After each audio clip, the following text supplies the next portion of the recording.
Halo sahabatku sekalian, Assalamualaikum warahmatullahi wabarakatuh. Salam sukses buat kita semua, salam sejahtera buat teman-teman semua yang sudah menonton channel ini, yang sudah ngeklik video ini. Mudah-mudahan penonton semua, teman-teman semua, para subscriber sehat walafiat, amin. Nah teman-teman, kali ini saya akan memberikan suatu ilmu atau sharing kepada teman-teman semua terkait daripada masalah breeding. Jadi di dalam breeding kacer banyak sekali teman-teman yang bertanya, mencari referensi bagaimana agar kacernya cepat bertelur. Yang pastinya itu adalah harapan semua orang ya untuk di dalam dunia breeding.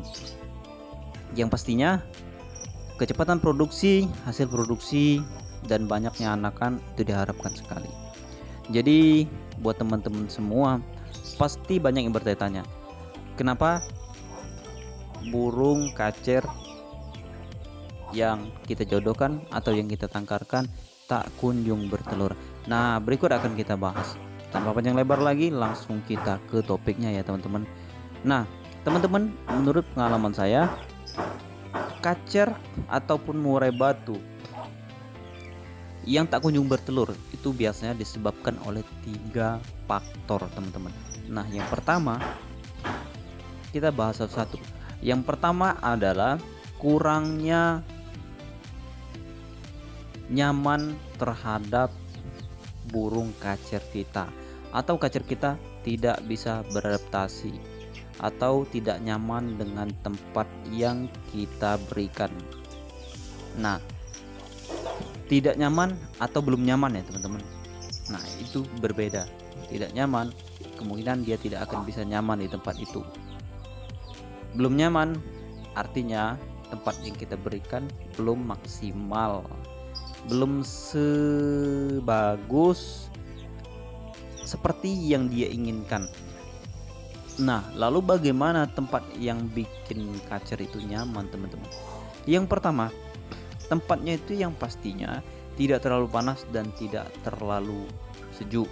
Itu yang pertama teman-teman. Yang kedua, kita buat polanya seperti pola hutan, pola tempat di alam liar begitu teman-teman.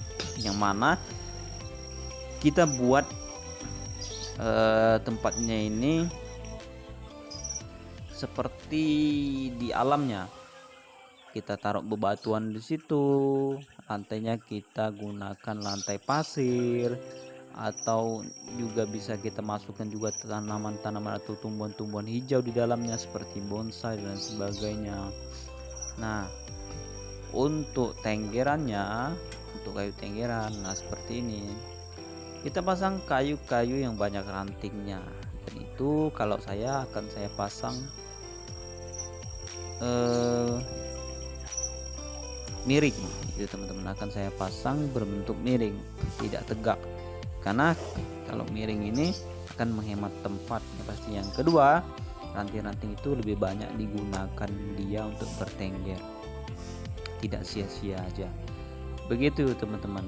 Nah terus di dalam itu kita buatkan kolam yang bisa untuk dia minum sekaligus untuk dia mandi. Nah kalau bisa kolamnya itu buatlah air mancur teman-teman, buat air yang mancur ataupun buat sirkulasi airnya, atau buat suara gemirih air di situ, agar burung kacer kita merasa nyaman dan merasa bahwa dia berada di alamnya gitu teman-teman. Nah untuk kolamnya sendiri tidak usah terlalu besar untuk kandang ukuran seperti saya ini teman-teman. Nah kira-kira seperempat atau 1/4 daripada luasan lantainya. Nah itu kita buat kolam gitu teman-teman. Nah jadi untuk mesinnya, untuk membuat sirkulasi, kalian beli saja di toko akuarium, toko ikan, toko-toko yang menjual ikan beserta peralatan ikan gitu teman-teman, peralatan akuarium. Jadi di situ kalian bisa beli mesin pompa mini itu yang harganya kira-kira 45.000 saja, atau di Shopee juga banyak, di Lazada juga banyak teman-teman, tinggal order saja. Nah, untuk mesin itu, nah itu sangat banyak sekali fungsinya. Ada dua fungsi, satu untuk membuat sirkulasi air, yang kedua untuk menyedot air agar bisa kita salurkan ke atas kolam sehingga mencucur ke kolam yang bagian bawah. Nah, lalu boleh kalian tambahkan juga ikan-ikan kecil teman-teman, seperti ikan gapi-gapi, bisa juga seperti ikan yang tidak predator ya teman-teman, ikan seperti ikan koi yang kecil. Nah, jadi kalau ikan kecil ini fungsinya akan memperindah kolam itu, serta sehingga burung kacer kita merasa itu adalah di sungai beneran begitu teman-teman. Jadi kacer kita akan merasa lebih nyaman. Nah, sebaliknya terkadang kalau ikannya terlalu besar, kacer juga merasa takut teman-teman, karena dia merasa itu adalah predator. Karena ketika burung mandi di sini, di kolam ini, maka dia akan melihat dulu apakah kolam ini berbahaya, air yang berbahaya atau tidak dengannya. Jadi kalau ikannya kecil-kecil, kacernya pun akan berani untuk mandi di situ teman-teman. Nah, jadi itu untuk kolamnya teman-teman. Nah, berikutnya untuk temboknya, dinding-dindingnya, itu boleh kita gunakan batu bata saja tanpa diplaster, atau alangkah lebih baik lagi kalau kita ukir-ukir seperti batu atau kayu begitu teman-teman. Nah, seperti yang punya saya ini, saya tidak plaster bagian sananya. Dan kiri kanan itu kenapa saya plaster, karena itu tembok ke rumah atau ke kamar. Jadi takutnya nanti tidak kedap, ataupun takutnya nanti air yang ada di kolam meresap ke kamar. Itu sangat berbahaya sekali itu teman-teman. Itu yang pertama teman-teman. Jadi kenyamanan burung dulu. Nah, satu lagi lupa. Jadi untuk atapnya teman-teman, atapnya itu dibuatkan atap seng yang transparan separuh ya, biar cahayanya bisa masuk itu teman-teman. Utamakan cahaya, udara, air. Nah, begitu teman-teman.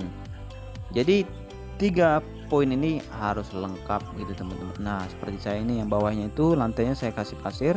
Kenapa kaki burung itu kan suka mencengkram. Jadi kalau medianya pasir di bawah, jadi kakinya tidak sakit begitu teman-teman. Nah, itu saya kasih tanaman hijau itu untuk biar terlihat sedikit alami saya teman-teman.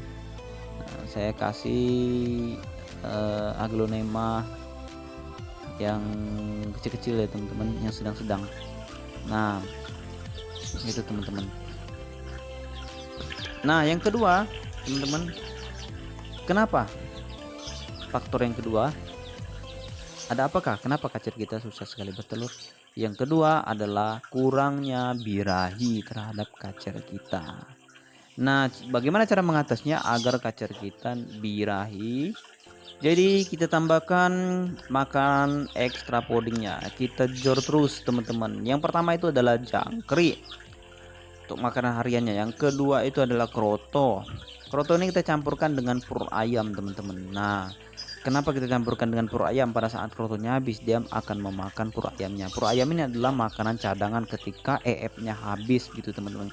Tapi aku sarankan EF-nya terus kalian jor. Merupakan itu tadi apa saja, kroto, jangkrik, ulat hongkong atau ulat kandang gitu teman-teman. Jangan sampai kurang. Itu untuk meningkatkan birahinya, dan tetap kita pantau apakah jantan dan betinanya sama-sama lahap memakan EF tersebut. Nah, kalau satunya lahap, satunya tidak lahap, nah itu bisa jadi bermasalah juga teman-teman, karena ketinggian birahinya berbeda nanti. Yang jantan contohnya lahap, yang betina tidak lahap. Artinya yang jantan akan lebih birahi daripada yang betina itu teman-teman. Kalau bisa dua-duanya ini harus sama-sama lahap memakan F-nya teman-teman, agar birahinya stabil, sama-sama seimbang gitu teman-teman. Nah, jadi ketika birahinya tinggi, mulai menaik dan seimbang, maka dia akan melakukan perkawinan.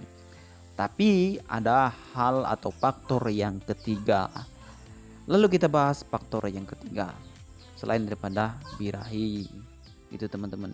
Nah, faktor yang ketiga apa? Faktor yang ketiga adalah kesehatan burung. Nah, burung kita ini wajib sehat teman-teman. Nah, bagaimana burung kita mau produksi, bagaimana burung kita mau kawin kalau dia saja tidak sehat teman-teman. Jadi harus sehat jasmani dan rohaninya. Burung tidak stres, itu untuk kesehatan rohaninya. Kesehatan jasmaninya gimana? Burung tidak cacat. Kita lihat burung kita, aktifkah dia di dalam kandang tangkaran kita? Kalau dia aktif berarti bisa kita pastikan burung tersebut sehat begitu teman. Jika terlihat tidak sehat, burung itu bisa kita cabut dulu, kemudian kita obati apa sakitnya, seperti kaki berjamur, bisa kita bersihkan dan berikan obat dan lain sebagainya. Setelah sehat ya teman-teman, baru kita masukkan kembali ke kandang tangkaran atau kandang yang besar begitu teman-teman. Nah, itu untuk cara mengatasinya teman-teman. Nah, barulah ketiga poin ini sudah dilengkapi, sudah dicapai, maka insya Allah mudah-mudahan kacer kita akan berproduksi ya teman-teman, gitu teman-teman. Nah, saya ulangi, apa tadi? Yang pertama yaitu kenyamanan kacer terhadap kandang tangkaran. Yang kedua, tingkat birahi kacer. Yang ketiga, tingkat kesehatan kacer. Itu yang harus diperhatikan. Jika itu sudah diperhatikan, sudah dipenuhi, nah masih saja tidak produksi, artinya ada kendala lain. Kita lihat apakah indukan ini sudah benar-benar mapan, umur 1 tahun ke atas. Yang kedua, apakah kacer kita ini tidak sedang mabung? Nah, kalau sedang mabung berarti wajar saja teman-teman, harus kita ganti indukan lain, harus kita ceng lagi, kita jodohkan lagi, atau kita cabut dulu, kita selesai dia mabung baru kita masukkan lagi ke dalamnya. Kalau seandainya tidak mapan, belum mapan, boleh kita cari indukan lain, indukan yang benar-benar bisa dipastikan sudah mapan. Ciri-cirinya bagaimana? Kakinya sudah mulai medang teman-teman, sudah mulai bersisik, gitu ya teman-teman. Nah, itu tips-tips atau apa ya, kendala-kendala yang dialami atau jawaban-jawaban terhadap teman-teman semua yang masih bertanya-tanya bagaimana atau kenapa kacerku kok yang saya breeding kok nggak kunjung bertelur. Nah, itulah tadi masalah-masalahnya teman-teman. Mudah-mudahan teman-teman semua dapat memahami. Sebenarnya banyak lagi teman-teman, tapi kalau kita jelaskan akan lebih panjang lebar teman-teman. Jadi akan kita bahas di video-video selanjutnya. Mudah-mudahan teman-teman senang dan berbahagia nonton ini. Mudah-mudahan teman-teman juga yang breeding luar sana cepat sukses dan maju breedingnya. Kita sama-sama pemula, sama-sama sharing, sama-sama belajar. Yang tahu pengalaman-pengalaman lebih baik daripada ini, silakan di komen atau berbagi pengalamannya di kolom komentar. Nanti komentar yang terbagus dan terbaik akan saya kasih pin supaya komentar itu selalu berada di titik teratas, gitu teman-teman ya.